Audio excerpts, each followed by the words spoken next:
stories of me not knowing names. The number of times I've leaned into your brother and been like, and he'll be like, hey, so-and-so. And like, yeah, no, it's I call it the Veep. Sure.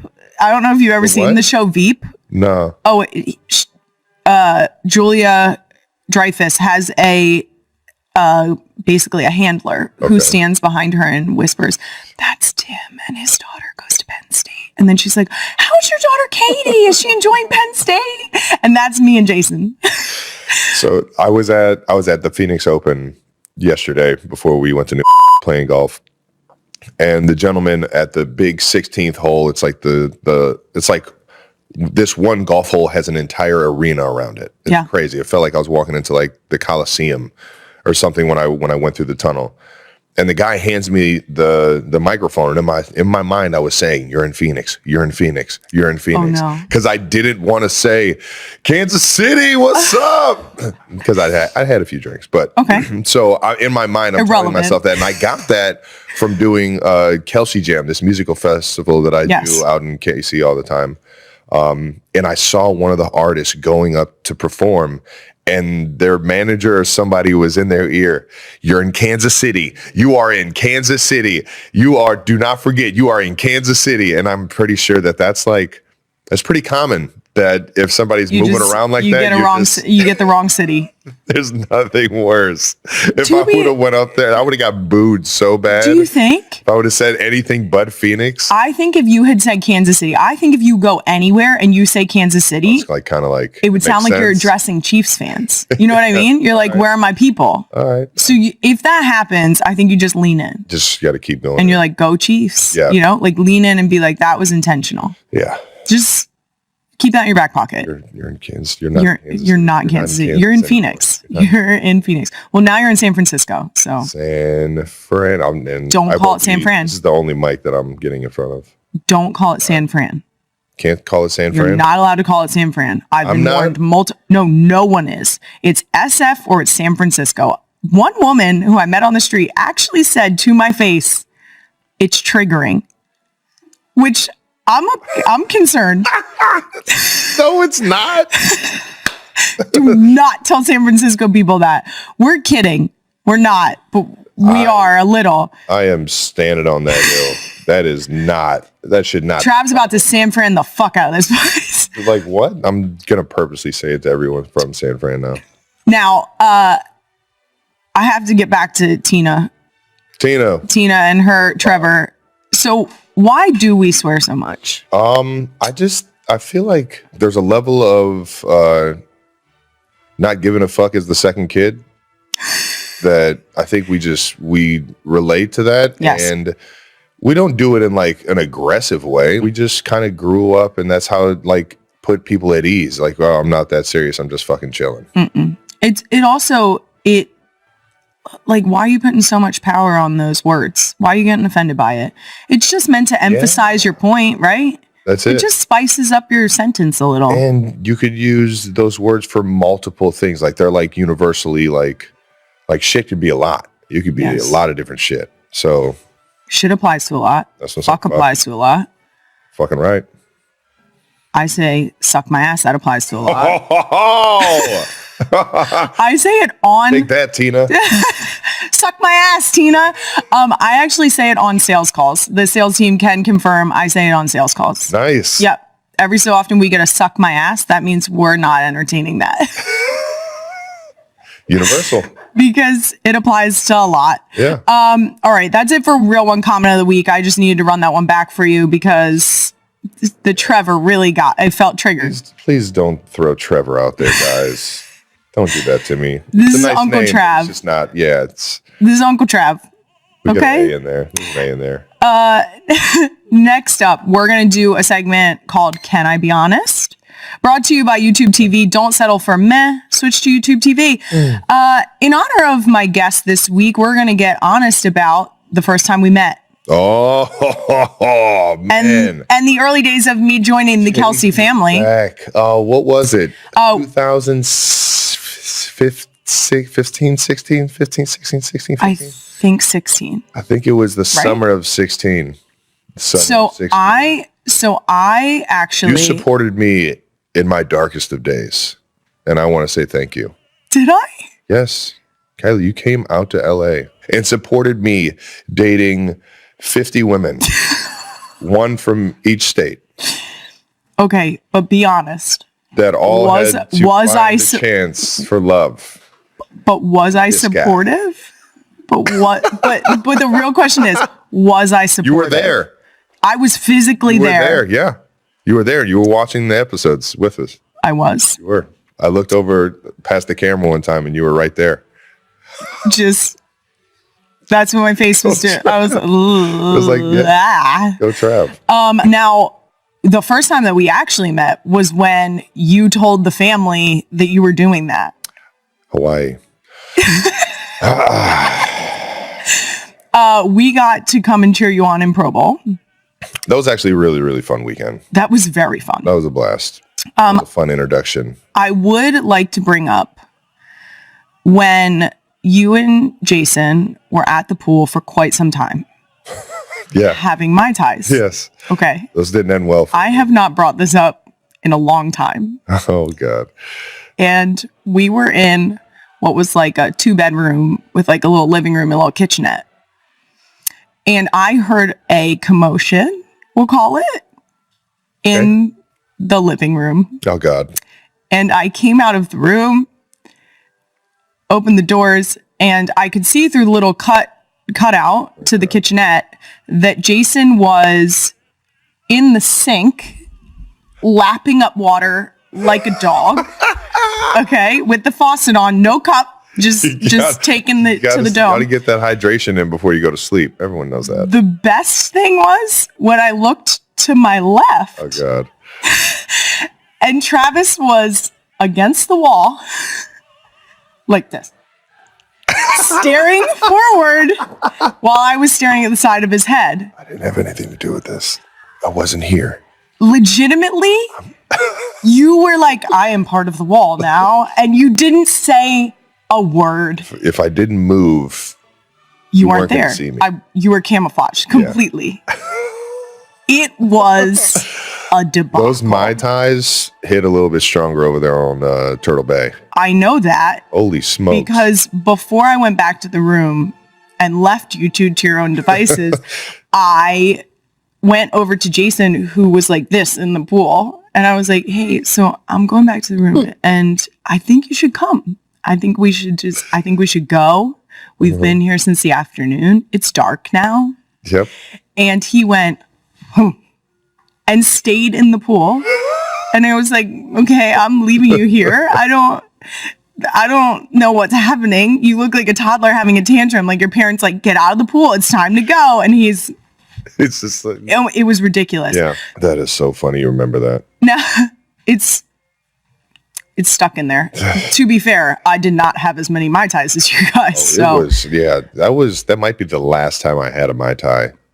They did a number on me that I could never get. I could taste that right now. Yeah. No thanks. Now, that was Hawaii was the first time we met. Do you remember meeting for the first time?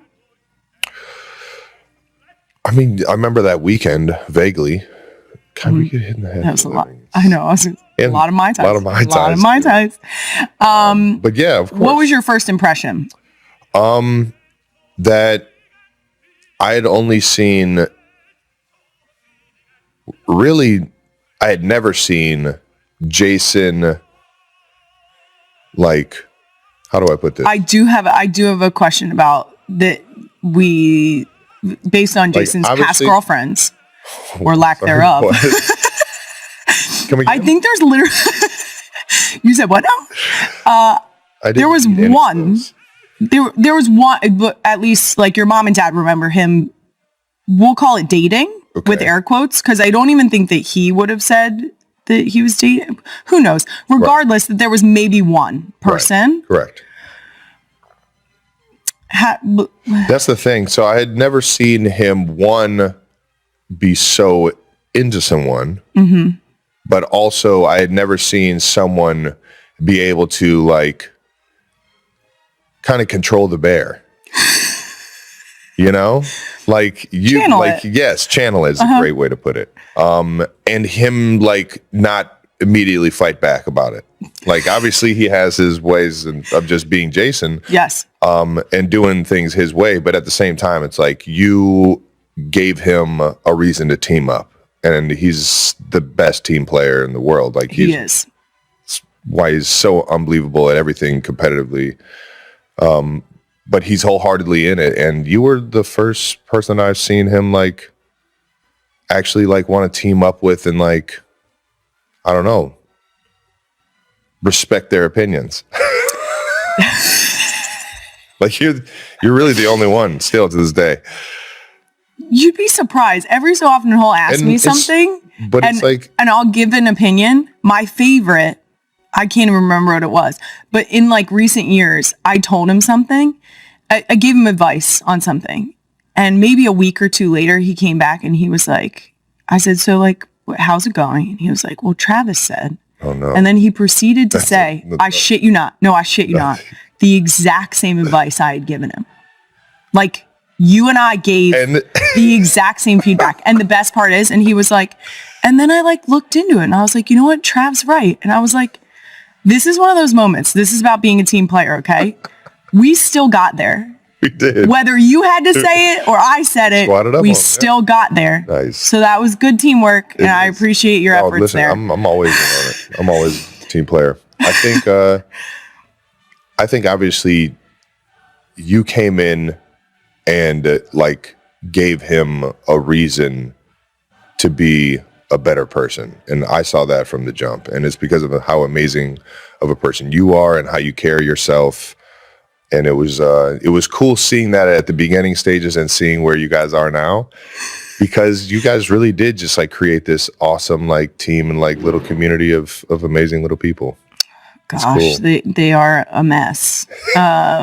We're a mess, but we're having fun together. There we go. Yep. What had Jason already told you about me? Do you remember? Nothing. No, me and Jason, we never talk about any of that stuff. We're just like, so how much you weighing? I will say. You've been taping? What are you doing for recovery? Yeah. You know? You cupping? What's happening? Yeah. No, Jason is notorious for that. He will come back and I will find something out from someone else. Mm-hmm. And I will say, hey, did you know that this happened? And he will say, yeah. And I'm like, huh. Weird. You didn't tell me. And he'll be like, yeah. And so then I'll ask questions. I'll say like, well, what happened? And he's like, don't know. Who was there? Don't know. Can't remember. When did it happen? I don't know. Oh no, I could dig for these details if you want me to. Nope. He doesn't go that far. He's like, I don't know and I don't care to know. And I call them girl questions. Yeah. Because they're only questions girls would ask. Taylor's made me so much better at that.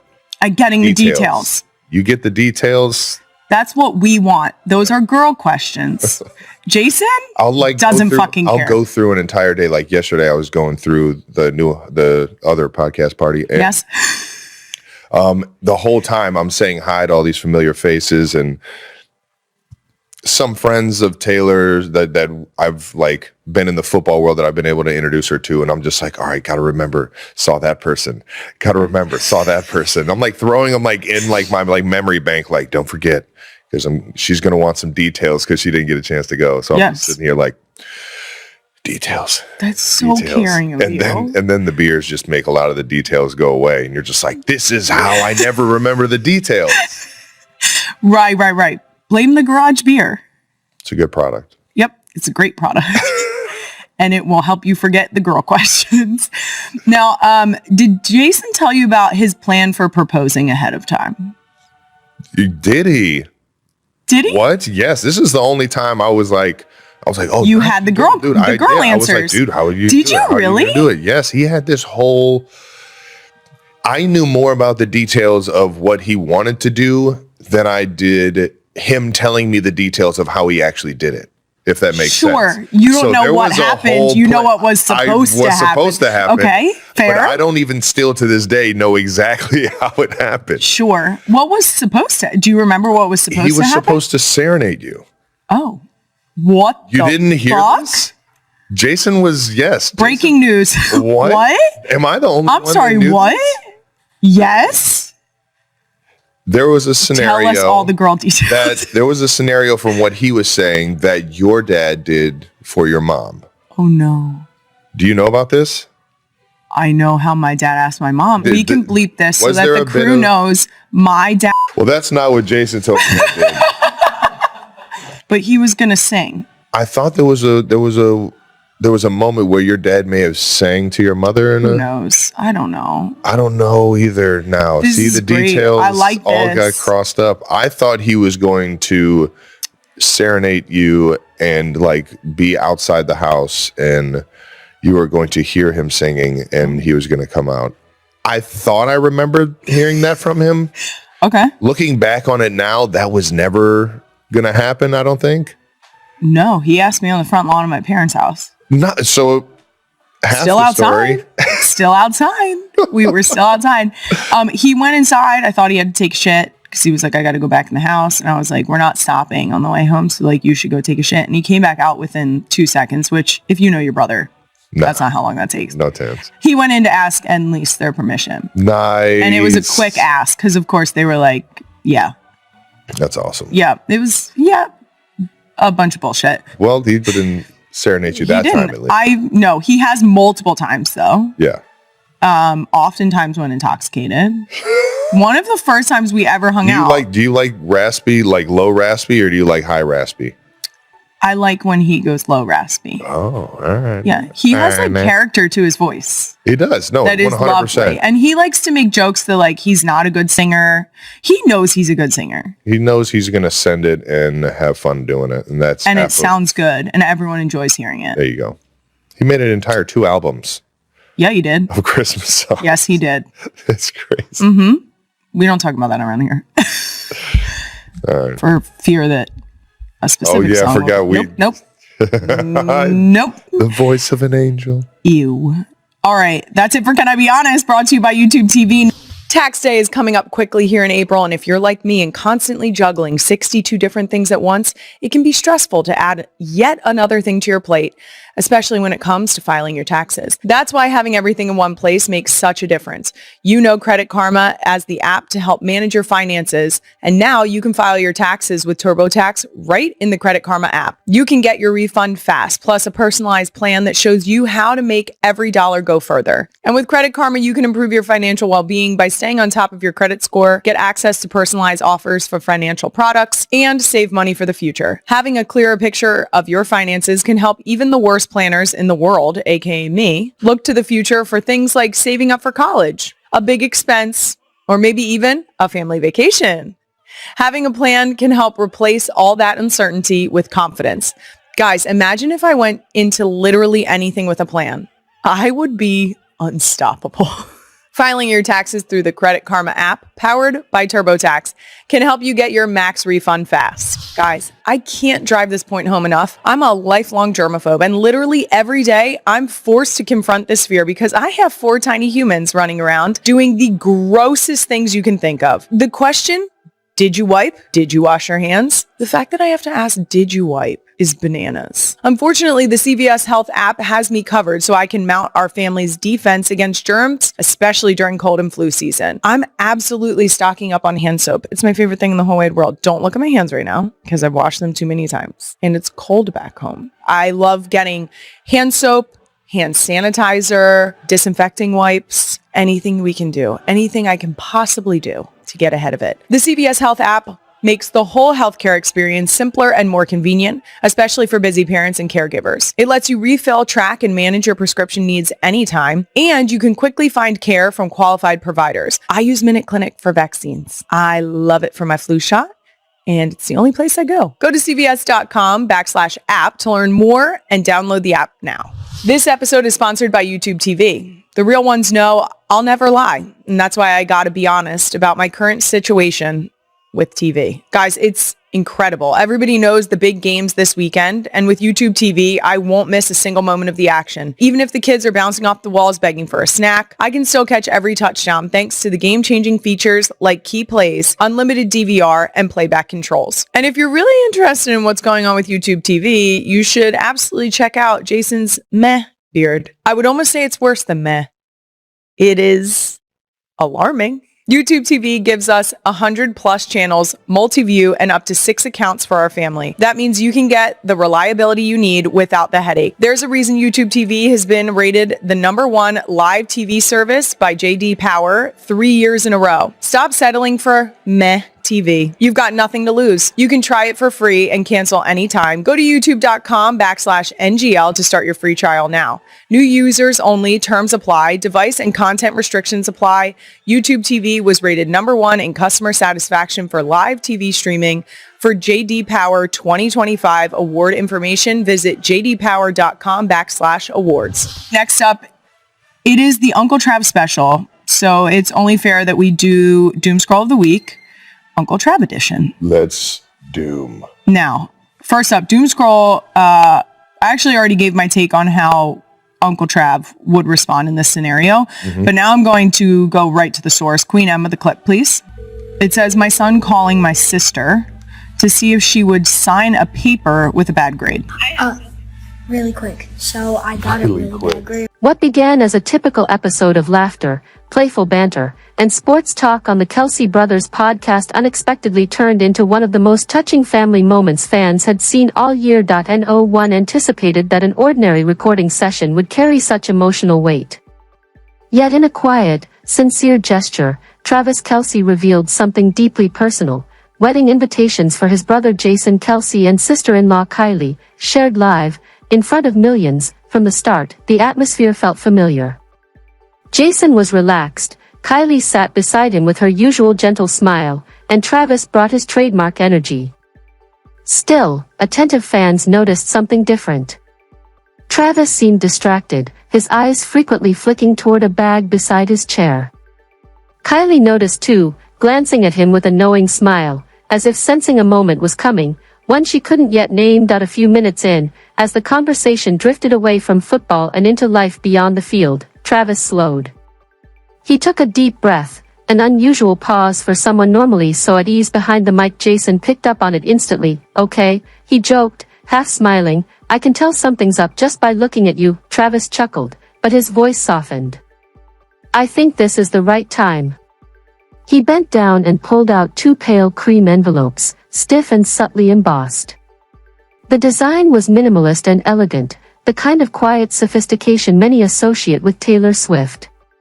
The studio fell silent. Jason, Kylie, Travis said, his voice slightly shaky, I want you two to have this from me. Jason froze. Kylie instinctively covered her mouth, her eyes filling with tears. No explanation was needed. The meaning of the moment was unmistakable. This wasn't just a wedding invitation, it was a deeply personal affirmation. It signaled that Travis had found the person he wanted to spend his life with, and that he wanted to share that joy with the people who had supported him long before fame, before championships, before the Kelce name became iconic. Jason Kelce, known for his strength, blunt honesty, and emotional toughness, was speechless. He lowered his head, staring at the invitation in his hands, gripping it tightly as if afraid his emotions might spill over. I don't know what to say, he finally admitted, his voice breaking. Jason, Travis was never just a younger brother. He was someone Jason had watched grow, struggle, doubt himself, and ultimately find his footing. And now, Jason was witnessing Travis step into the most important chapter of his life with a calm confidence he had rarely seen before. I'm proud of you, Jason said quietly, his eyes still fixed on the invitation. In that moment, simple, unplanned, and deeply human, the podcast became something more than entertainment. It became a window into a family bound by love, humor, loyalty, and shared history. And for fans watching, it was a reminder that even in the spotlight, the most meaningful moments are often the quiet ones.